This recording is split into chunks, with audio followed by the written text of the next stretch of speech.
let's go. که با بقیه میکنه اینه که چشم چپش آبیه و چشم راستش قهوه‌ای. عملاً چشمشون دو رنگه.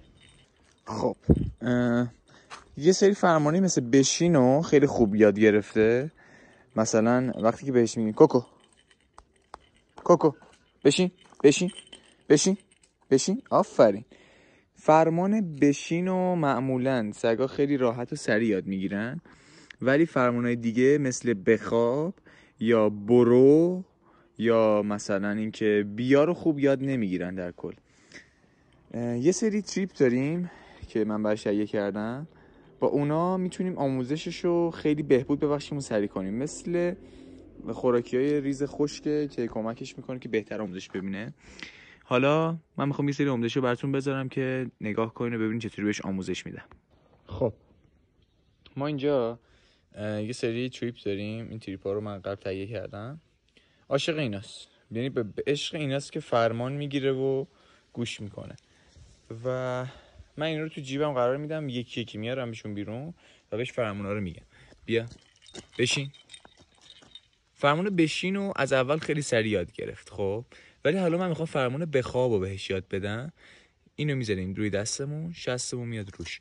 بخواب بخواب بخواب، هی تکرارش میکنیم. بخواب نه، وقتی که بلند میشه دوباره باید بهش بگی بشین نه. فرمان بپرم یاد گرفته از قبل، ولی الان به دستور من گوش نمیکنه، خودش حدسی میره جلو. کوکو بخواب بخواب بخواب بخواب نه نه بشین.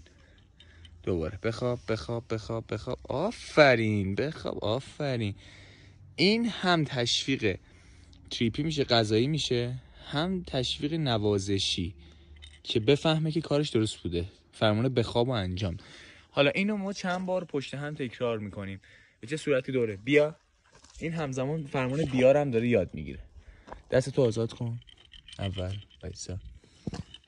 خب بشین. فرمان بشین رو یاد گرفت. میریم برای بخواب. دوباره بخواب بخواب بخواب بخواب بخواب بخواب بخواب بخواب بخواب. آفرین آفرین آفرین. این فرمان بخوابو که من اینجوری بهش آموزش میدم. حالا این تمرین رو من حدود 7 الی 8 بار انجام میدم پشت سر هم و وسطش دوباره چند تا ترکیب دیگه هم انجام میدم، مثل بپر، که طبق عادت جلو نره. اینجا سایه منو میتونیم ببینید که طبق عادت جلو نره. دوباره بیا جلو. بیا بیا بیا بیا بیا. بشین.